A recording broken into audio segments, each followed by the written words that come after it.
What does it take to make workshops work? And how can we facilitate collaboration that sticks and leads to results? My name is Miriam Hapness, and with the Workshops Work podcast, I'm on the mission to find the magic ingredients that make workshops work.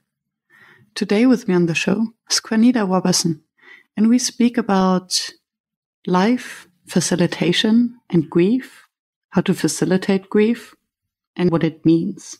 So stay tuned. By the way, if you don't have pen and paper at hand to take your own notes, scroll down to the show notes and download my free one-page summary. And now, lean back and enjoy. Quanita, I am so happy to have you on the show today. I'm really excited to be here. Thanks for inviting me and also working with our, it's taken a while for us to connect, but I just believe in divine timing and order. So I'm just blessed and grateful to be here today with you. Yes, me too. I think I've been waiting for this moment for a year now, but I've been practicing patience, and I'm just curious to see what will emerge from this conversation and your wisdom. And before we are getting there, I always like to start with the same question. When did you start calling yourself a facilitator? Probably years ago, over 20 years ago, when I was working with Red Cross. I used to say I taught everything that wasn't water. So first aid, CPR, babysitting course. I taught HIV and AIDS education. I was an instructor trainer for all of those things. CPR for the professional rescuer. And so one of the things that I think they did really well, though, is they trained facilitators well. With classes like CPR or first aid, and when you're administering them to the public, you have to learn certain things, like what happens if someone shows up who can't read, but is required to have the certificate for their work.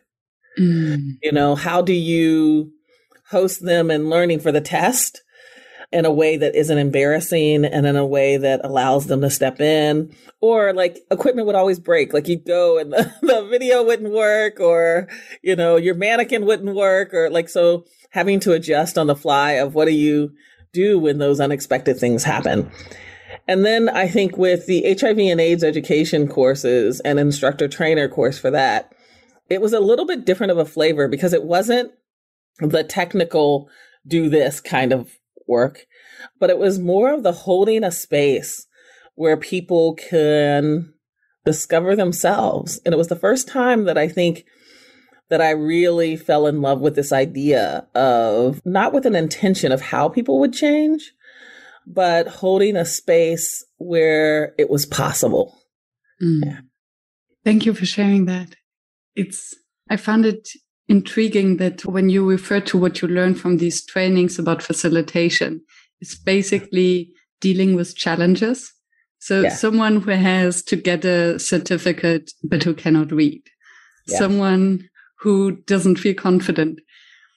So it's the combination of being nimble and able to adjust in combination with the ability to hold that space, what makes a facilitator for you, also in comparison to a trainer?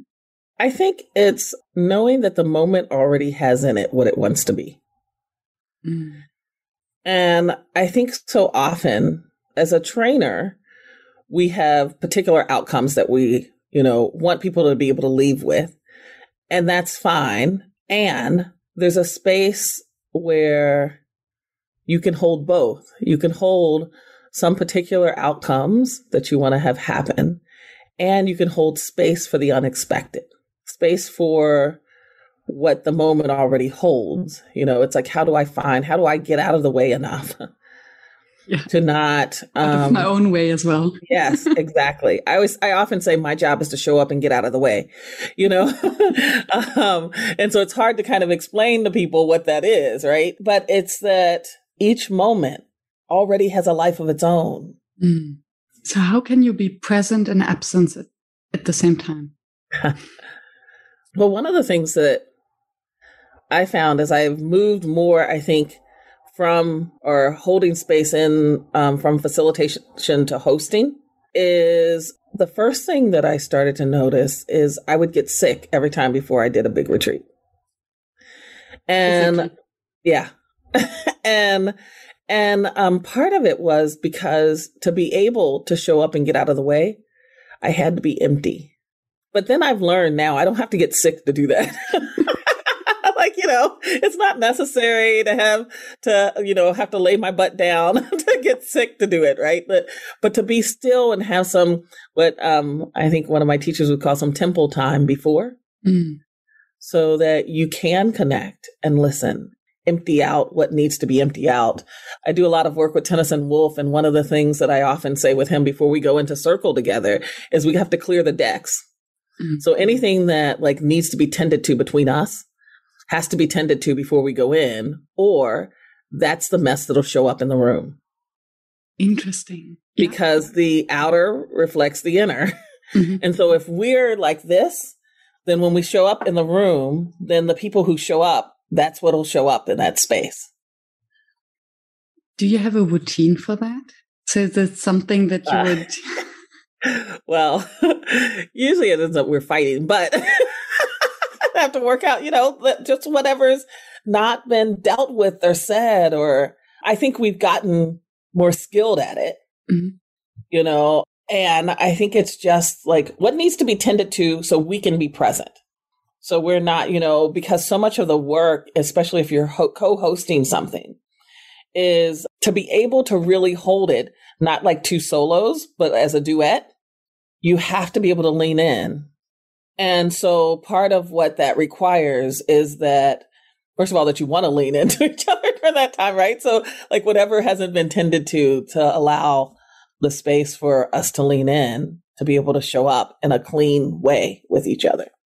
And it almost sounds like improvised pair dance, couple dance, because what you also mentioned is this ability to be nimble and to embrace everything that happens.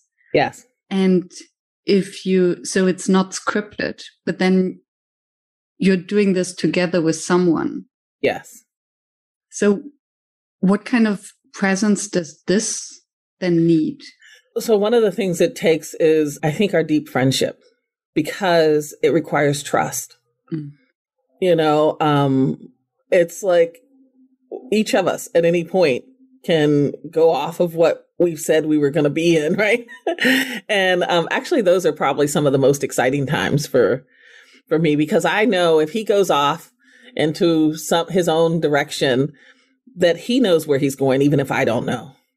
And then I get really curious and excited about what's going to show up, what's coming through him, right? And I think the same is when I go off script a bit. And I think the other thing that it requires is the friendship. One of the things I've said to him before is that if I have to choose between colleagueship and friendship, I'll choose friendship every time. Because for me, the only reason that holding of that space works is because of our deep friendship. It's the energetic that comes with being able to lean in together. Someone described it once as, because we lean into each other, it made it easier for them to come in and join us, as opposed to trying to bring people along, which isn't my job.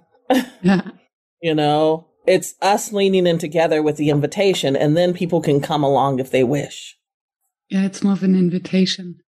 And I would be curious to learn more about your own inner work regarding presence, because the way how I perceive you're so present, and that's also what you described beforehand, that you need to empty your baggage in order to come to a session to hold that space.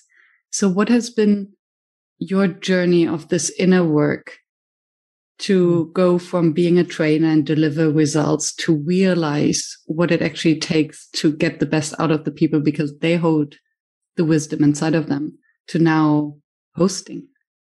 Well, I first believe that you can't take anybody any place you haven't been to yourself. I think that we betray people all the time because we think it's about teaching methodology. We have people who teach methodology, but who haven't been there themselves. And so I think you can feel the difference when you're in. And so for me, I am really committed to my own journey. And I started my healing journey at 15. I'm an incest survivor. And at 15, went to court and pressed charges against my stepfather and stood on one side of the courtroom by myself and he on the other with my mother. And he was sentenced 90 days to be served on weekends. And so I lived with him during the week and he went to jail on the weekends and signed my first lease to my first apartment on my 18th birthday. And so I've been doing my healing work since I was 15. I just turned 50 this year. So that means that, for 35 years, I've been asking this question around what does it mean to really be alive? Not like so many of us, I think, mistake the drama for living. And I'll recorrect that, the unhealthy drama. There is healthy drama, but what does it really mean to be alive? How much life can I allow to show up in me? Yeah. And thank you for sharing that. I really appreciate that. And I think what I observe also in myself is sometimes the fear of living. Yeah. So to running through life with the handbrake on. Yeah. Yeah. I think, of course, I always say, I think that the shadow ego wants to stay in control. And so fear shows up, but I often come to this place of reminding myself, maybe fear is an invitation and not a warning. Mm. I think the fear shows up for me in places where it's like my soul knows it means change. And so it's that, will I allow it? Am I going to be brave enough? I often say, little shit don't scare me anymore. And so if I'm feeling fear, it's because there's something really trying to be stretched and grown in me. And something you care about. Yes, or that I don't know I care about yet, or that wants to be introduced to me. It's a growth, so I might not even know the space yet, right? Mm. Yeah. And how do you then translate this inner journey, which is so personal and vulnerable, authentic? How can you then make the step to transfer it to a group or to help the individuals in their own journey without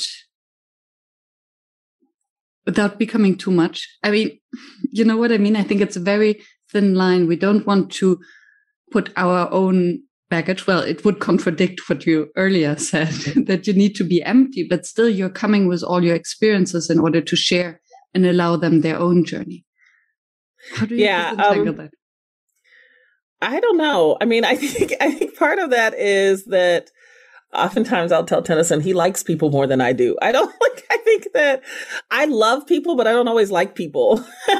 And so what that I think allows though in me is I'm really clear that their journey is theirs and isn't mine. And even though I may love them and it may be sad to me in some of the choices that I see them making, I'm still really clear that that's their choice to make, that I'm not their God. I don't get to decide when they grow, when they need to, when they, So my job is always just to show up and listen for the moment and what it wants to be and follow my own divine guidance, because I know we're connected. So if I'm honoring me, I am honoring you. And for all I know, you're supposed to have a crappy time in our workshop at that time, because that's part of your growth and development.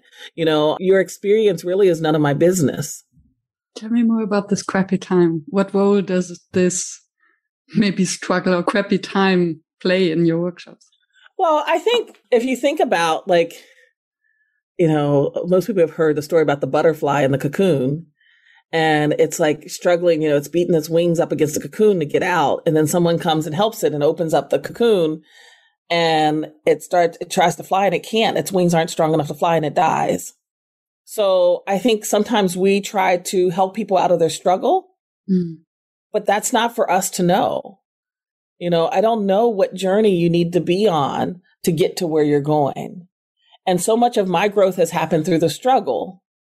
Like me trying to rescue you from yours isn't in service, because I don't know that that's your path. That's between you and your whatever divine order that you lean into, There's just so much to unpack, and you make me more and more curious. And I would like to dig deeper into the concept of the group as opposed to the individual, because what you're explaining is a very individual journey, which I guess many would go to a coach for, so on a one-on-one.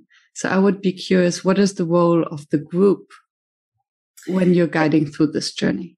Yeah, well, one of the things I think is before I really leaned into doing more and more of my organizational development work, I did basically coach. I just coached for years. And actually, I think that helps inform my group work in a unique way, because I know that the whole is made up of all these individual journeys.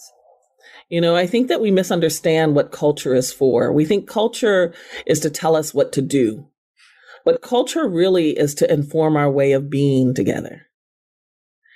And the thing is, when you really understand what community does, community's job is to keep us safe. It's number one job. So what happens when people try to step out of the agreed upon norms, guidelines, whatever, is that the community gets nervous. And because it thinks you're not going to be safe, and it wants to pull you back in, And so I think some of it is knowing how the individual journey works.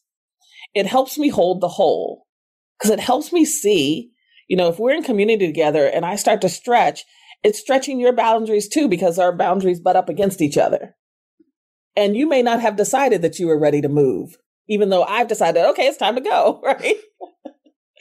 And so how do you hold the space for all of that that's happening, So how do you?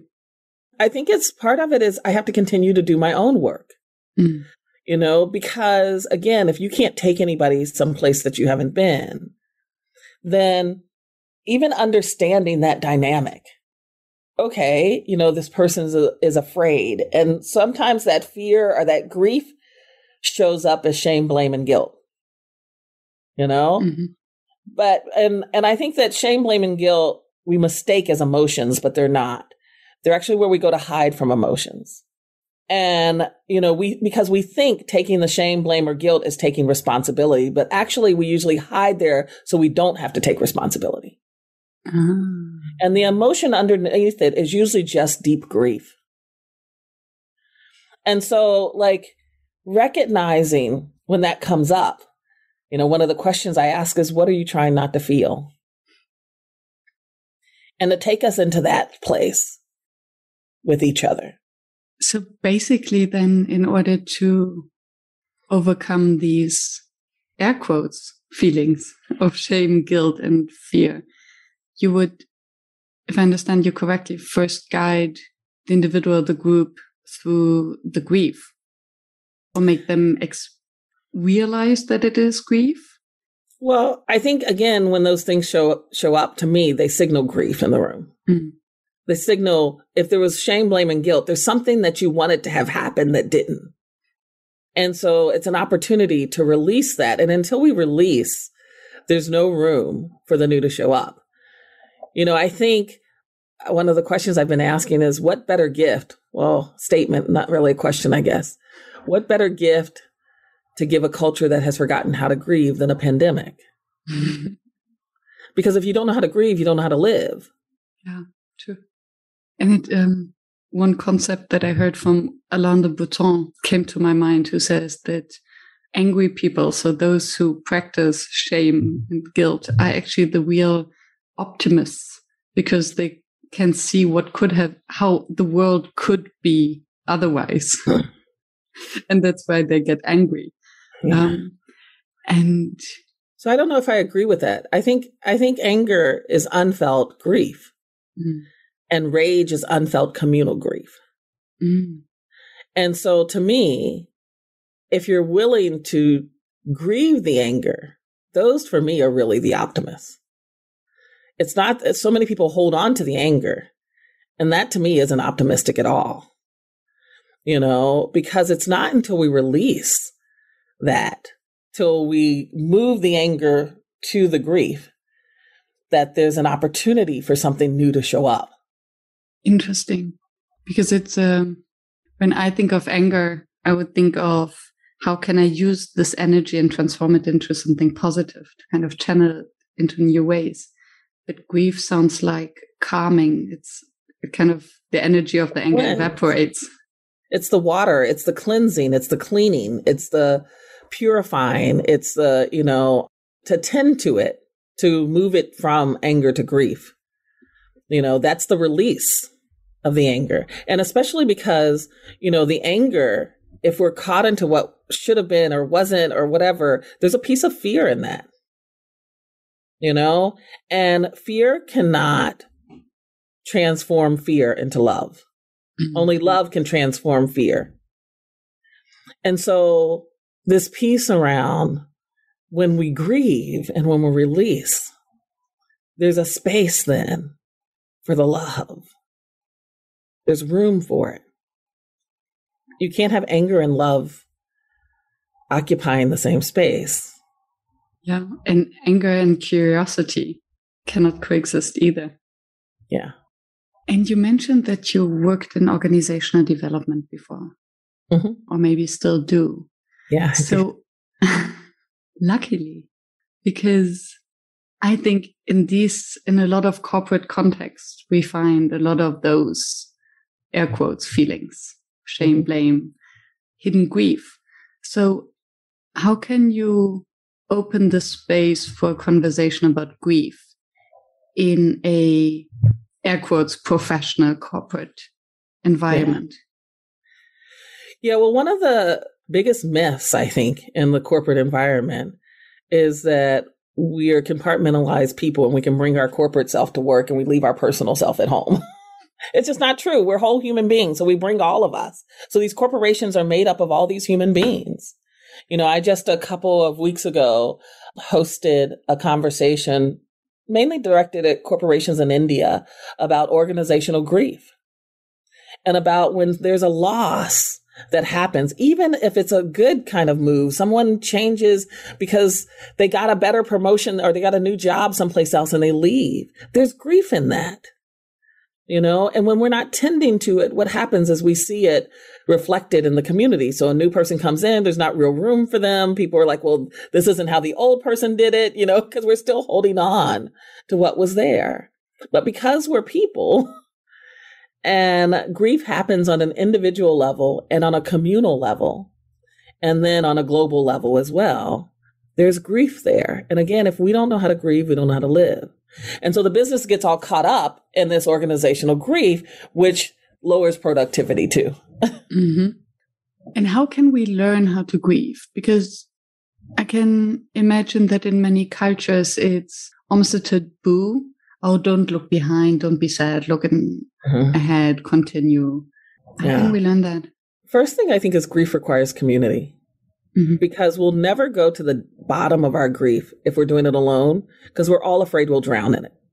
And so what happens is we keep having this experience of doing something over and over and over and over again. I feel like, it never goes away, right? Because we're never going to the bottom of it.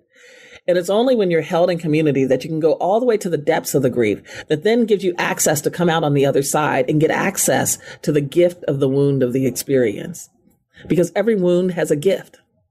And the other thing I think is one of the biggest misconceptions that we have around grief is we think that grief requires suffering. And grief isn't suffering. They're two different things. The suffering is the resistance to the grief. It's not the grief itself. The grief itself is just sad. And then the third thing I'd say about it is that we so have this story that we all grieve differently. I don't think it's true. I think we all avoid grief differently, and that story gives us permission to avoid it. But the grief itself is just feeling your feelings and letting them flow through you. It's release. Matter of fact, Martin Prechtel of My In Descent, one of the things he says is that when you're grieving the thing that you've lost, we call it grief. But when you're grieving the thing that you've got, we call it praise. Because to really know how to praise something, you need to know what would be lost if it was gone. Good thought. Yeah. Thank you. And now I understand. Now I also found another aspect to my previous question of where the group comes in.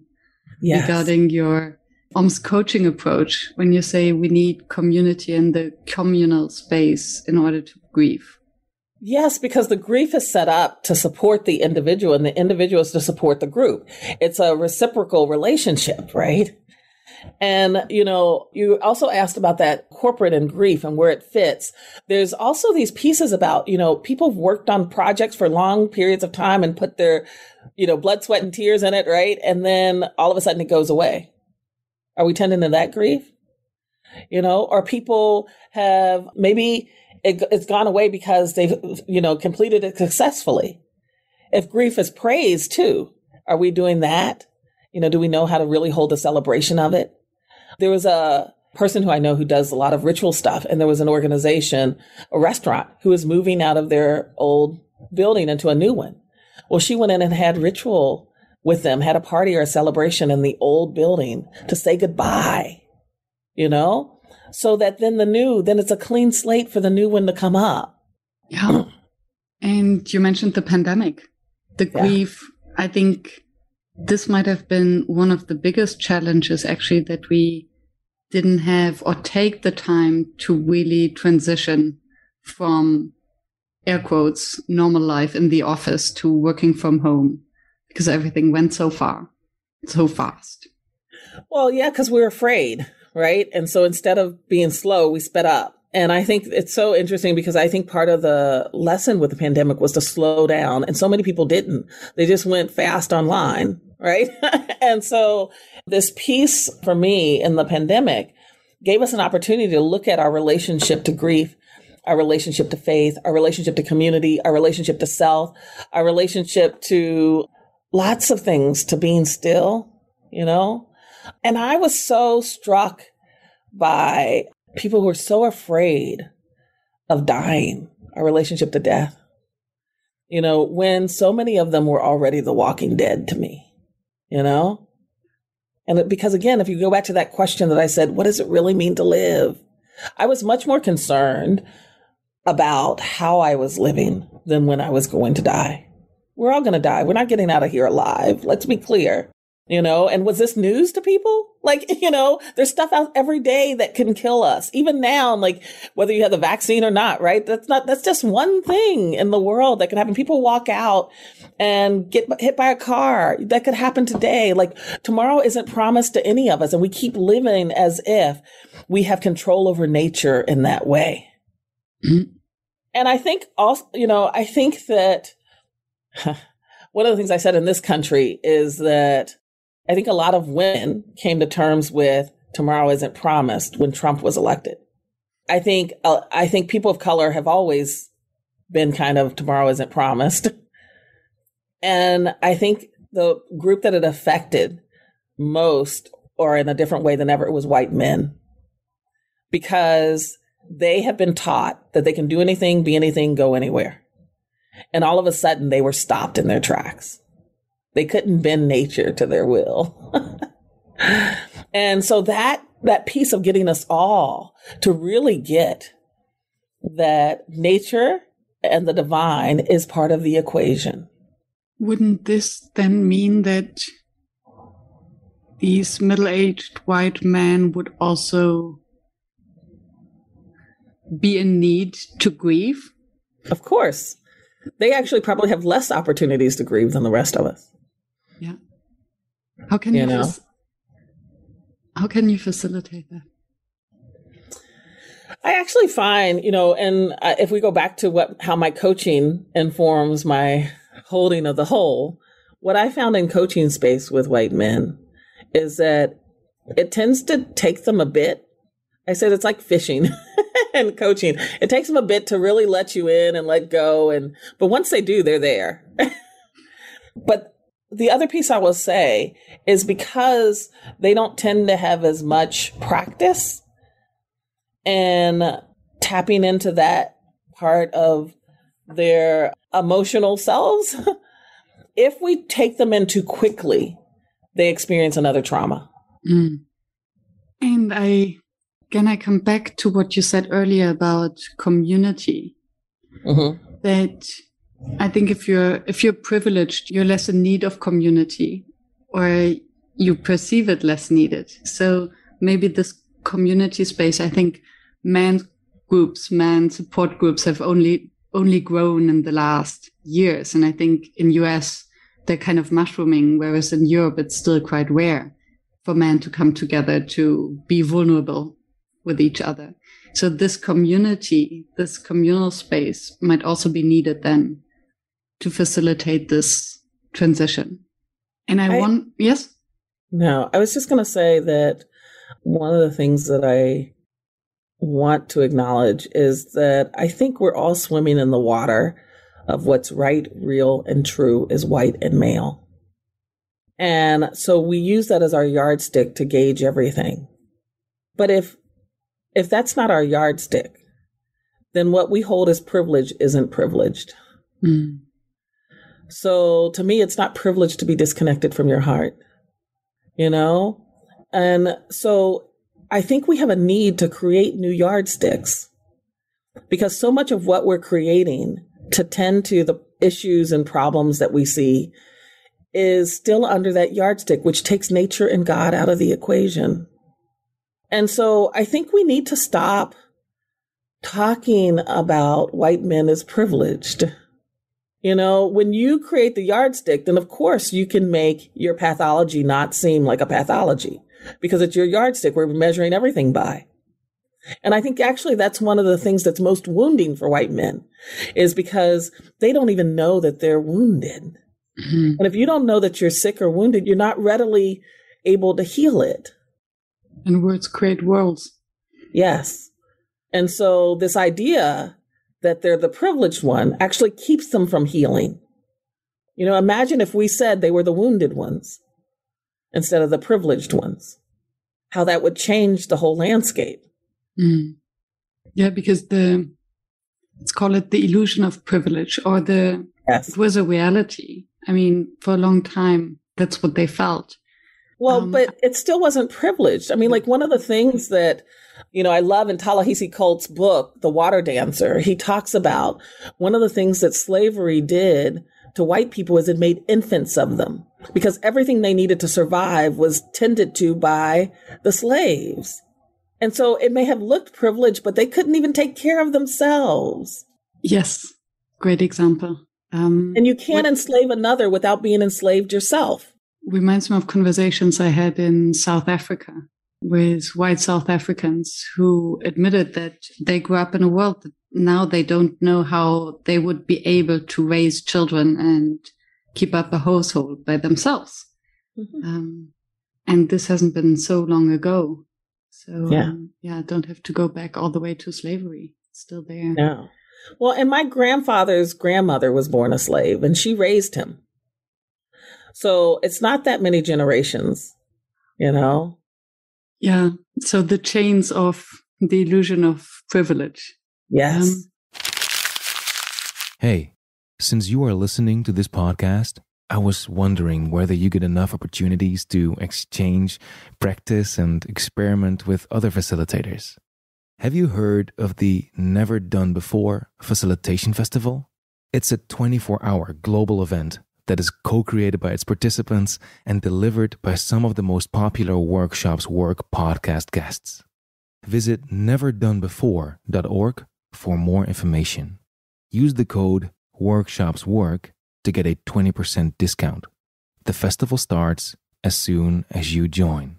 Now, back to the show.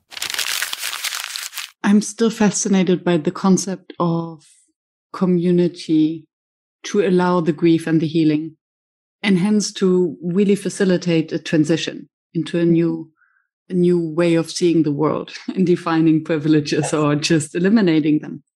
What does it take to create community or the sense of community where everyone can grieve and where an organization can also grieve as a whole within this professional space? Well, I think in the professional space, it's the leaders, because an organization as an organism can't grow any more than the person who's leading it. So whenever I'm doing work with organizations, I always want to know who's in charge and are they on board? Because if they're not, even unconsciously, they'll sabotage the growth. So, that's why one of the things that Tenneson and I are doing is this leadership rites of passage program. And it's designed to take people through a journey.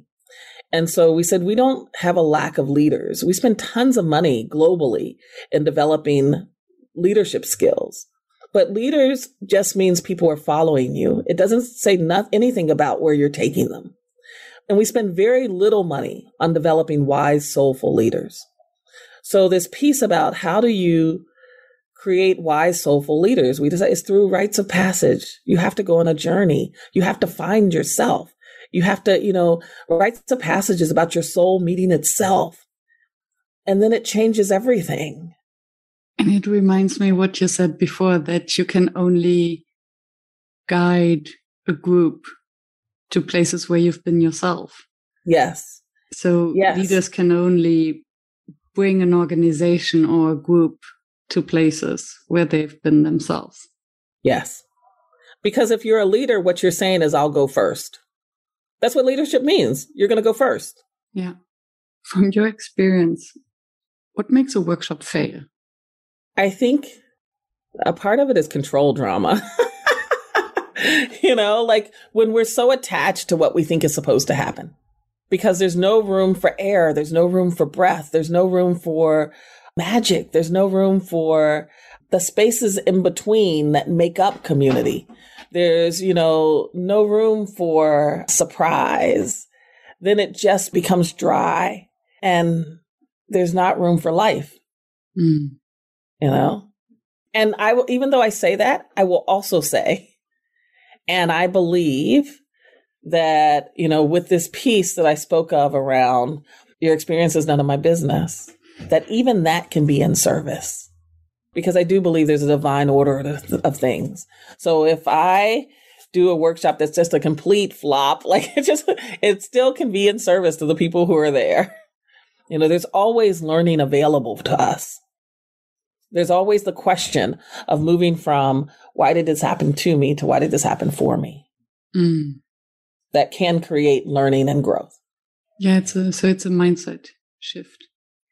Yes. And I think part of it is this piece around, if we believe that we're spiritual beings that are having a human experience, or that we're human beings that sometimes have spiritual ones, depending on what lens you look through, changes everything. If I believe I'm a spiritual being that's having a human experience, then some of the things that happen really aren't that important. They're part of a much bigger story than I'm a human being that sometimes has spiritual ones. Interesting. Would you invite groups to these kind of thought experiments to switch their perspective and help them a bit towards humility? Well, yes. I think we do. And I think that, I love the word humility when it comes up, because it always makes me think of Maya Angelou and her comment about humility. She says, I think we mistake modesty with humility. And she says, modesty will fall off quicker than a G-string on a stripper. But humility is really knowing that someone else has gone and paved the way for you. Now it's your responsibility to go and pave the way for someone else. That's humility. It's not about not claiming who we are in the world or what we can do. It's about really it's about knowing your job is to take this the next leg so that you're setting space for those coming after you. Which then sounds as if gratitude is the brother of humility, because you have to be grateful for someone who has paved the road for you. Oh, definitely. Definitely. Gratitude. There's a friend of mine, Claire Du Bois, of Tree Sisters. And one of the things that I love, we were in a panel conversation, and she said her advice was 3 things. One is be grateful for everything. Be grateful for everything. Things that look like they're tragic, things that look like all of it is in service. Be grateful for everything. Go outside at least once a day. Put your feet on the earth. There's something that rebalances us just by standing on the earth. And the third one was dance. Dance literally moves things through your body. It can't be stuck if you're dancing and you're moving. And so she says her basic advice is go outside, be grateful, and shake your ass, which I love. Yeah. Yeah. I think that's definitely something that all of us can practice more. And there's on their way to enlightenment, do those 3 things. And there's no excuse not to do it now that the lockdown is gone. Yes. When I talked to Tenneson on the podcast, I did not ask about the circle, and I would like to take the opportunity with you. Mm-hmm. And you mentioned the circle practice a couple of times. And I think most of the audience are kind of familiar with the circle practice. Mm-hmm. But I would like to hear from you. What is it about the circle, and what does it actually mean to you and for groups?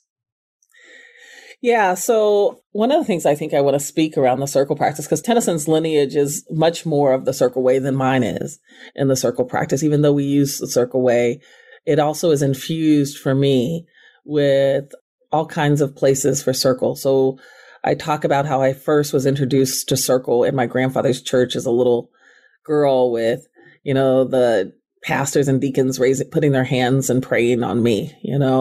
Circle as a way to spirit. And then, in my elementary school, I went to a Montessori school, and we'd sit in circle and we would share, even on our birthdays, we'd do the trips around the sun. We'd have a candle in the center and you walk around and how old you were. Right. And so circle is a way of education and learning and connection.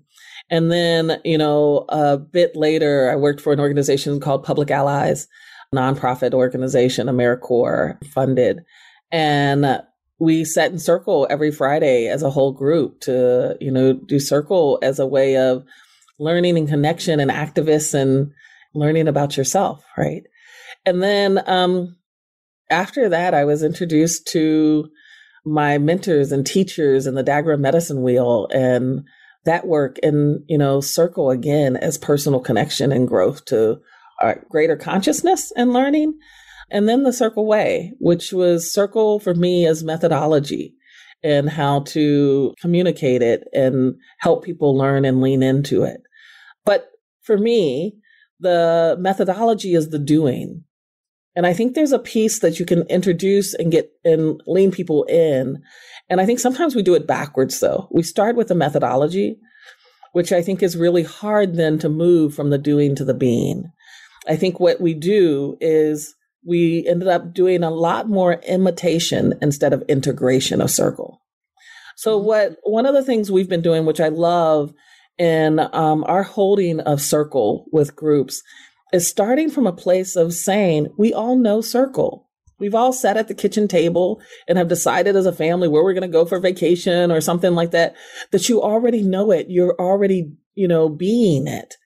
And so we start off with the beingness of circle, because then I think teaching methodology then of what you already know, what you've already done, embeds it in you in a different way. Then to be a practitioner of circle. And I would say the main point of circle is connection.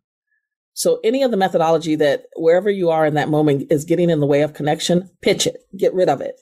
Because the main purpose is connection, not that we do the methodology right. And so, I think that's one of the things that's unique about the way Tenneson and I hold circle together.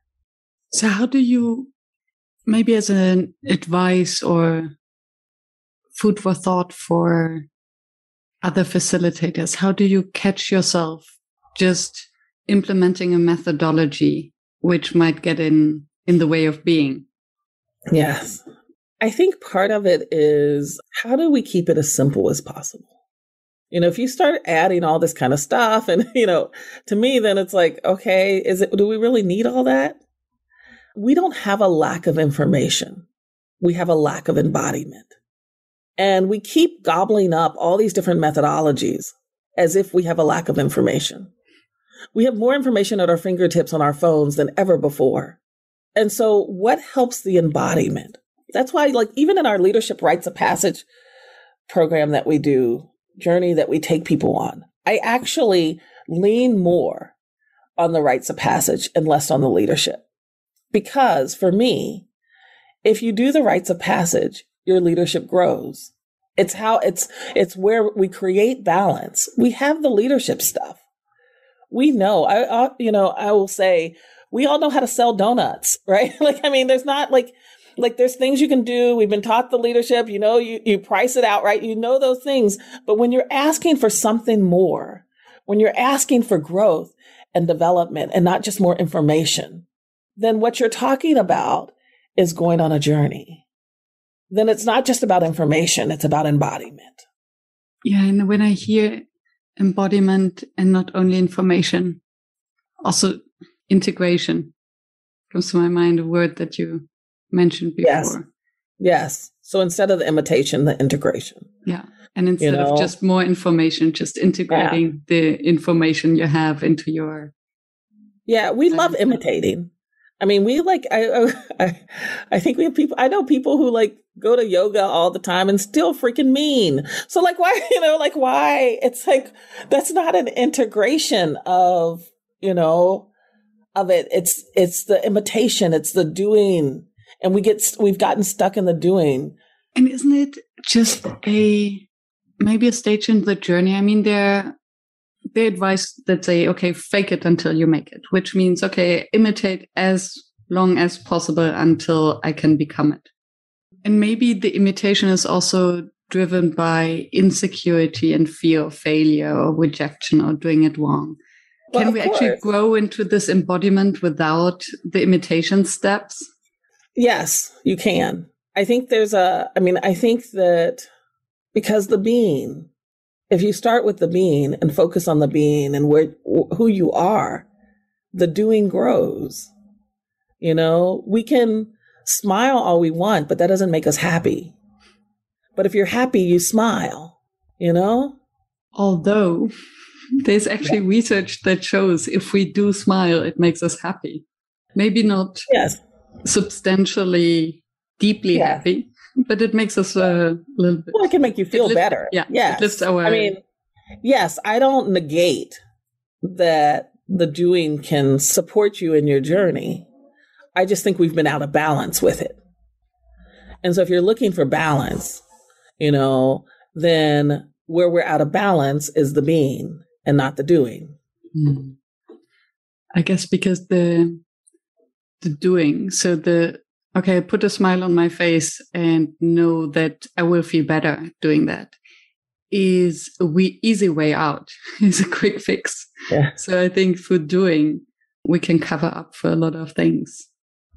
Yes. And I think a lot of that happens a lot. I was at a wedding this past weekend and it was actually pretty sad to me because there was so much conversation about this person is perfect and this person is perfect and they're perfect together. And I thought, if there's no room for our mess, then we can't really be present, then we don't matter. We can't be. And that was just really sad to me.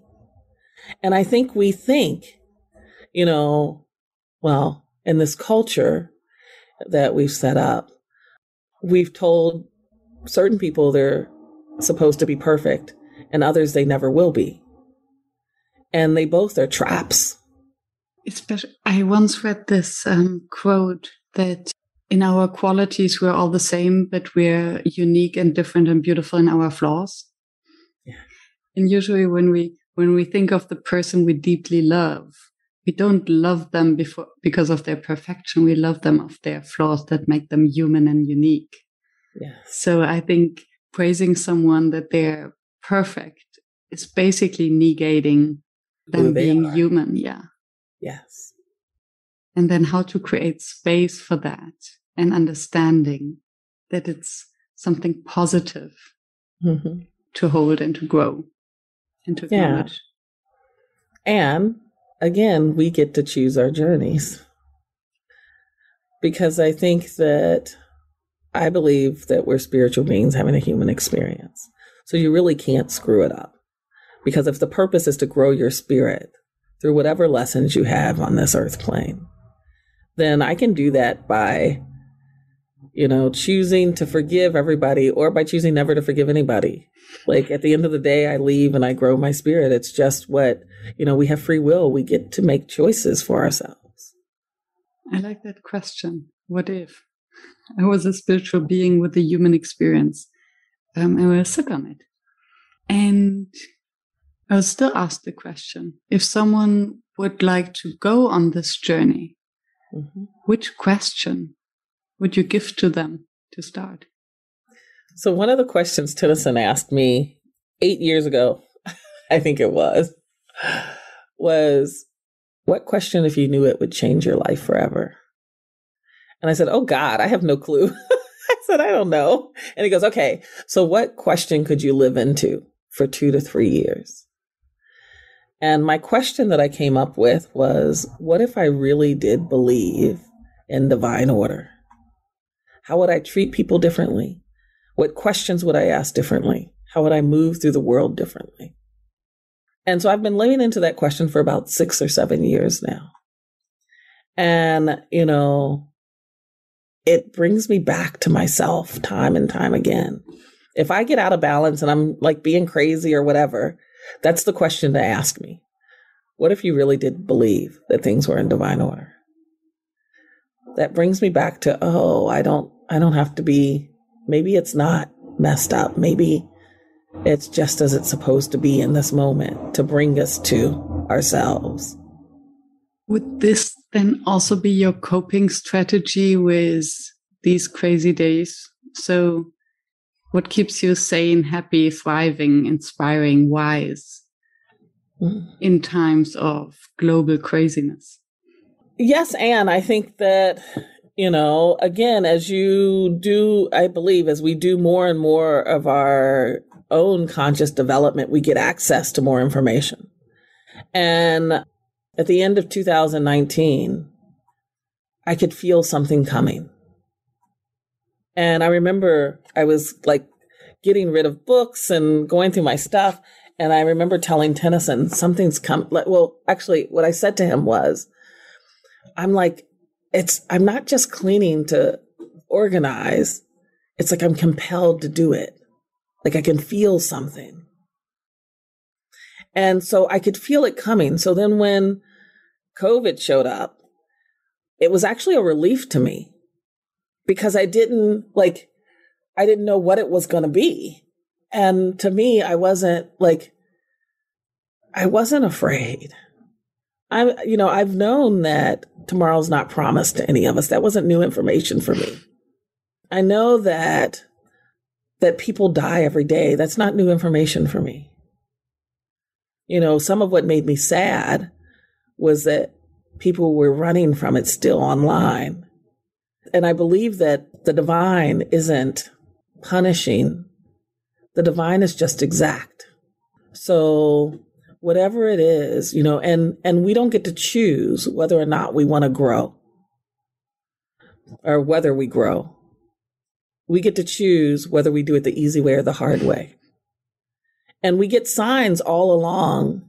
And if you don't pay attention, it squeezes more and more and more until you do. And so I just saw us not paying attention. And so of course this is what happens. And then we have another chance because if we don't pay attention, it'll have to come again, because I think the divine's trying to get us to grow the hell up. Thank you for sharing that. Your words and ways of seeing the world, I find this very empowering. And I'm sure that the audience feels the same. I think what gives us agency, for me, it's it really, for my choices and my journey, is always between me and the divine and doesn't really have anything to do with everybody else. I want to sometimes make it about other people. That's why I'm fighting with Tenneson at times, right? Because I want to make it about him, but that's not it's not really about him. I only make it about him when I'm handing over my power. Is there anything that we haven't covered in our conversation that you would like to share with the audience?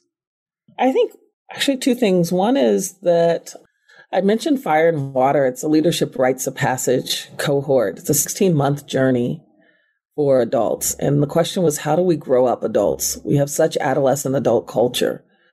And if you don't have initiated adults, you can't have initiated elders. And if you don't have initiated elders, you can't initiate the youth.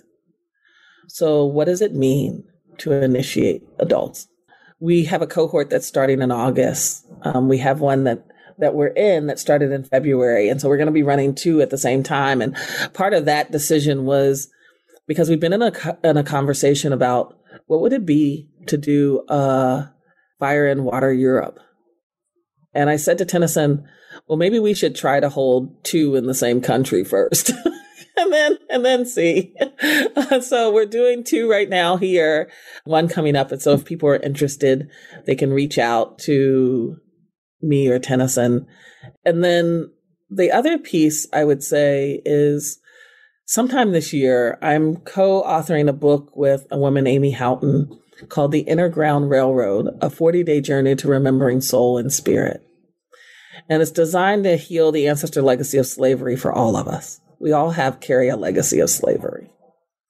And it shares our stories, my story and her story, about finding our own freedom. And one of the things I like about it, it's not reconciliation between us, it's reconciliation within each of us. And I'm a Black woman who lives on this side of the Ohio River, and she's a white woman who lives on the Kentucky side of the Ohio River. And so the place where, so many slaves crossed for freedom. And we share our stories, and then we walk you through your own 40-day journey. And so at some point, that'll be available this year. And I will definitely share it with the audience and put all the links in the show notes. Yeah. So even though someone might listen to this later, they can find you and see what's up and coming, emerging. Beautiful. Thank you. Yes. Thank you.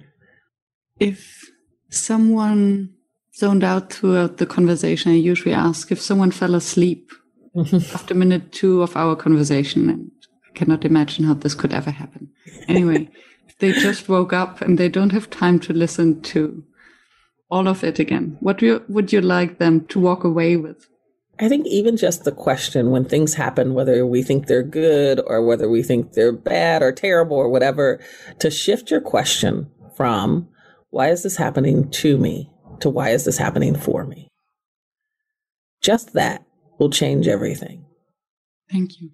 It's been a bliss to spend this time with you. Thank you for making it and for sharing. I hope I was worth the wait. Absolutely. I will already sign up for the next episode. Yes. Thank you again for inviting me. Thank you for staying tuned and listening to the show. I appreciate your attention as I know how busy you are. If you enjoyed it, please subscribe and engage by sharing your comments and thoughts, and visit workshops.work to download the one-page summary. I'm looking forward to seeing you back at the next episode, and I wish you a fruitful day.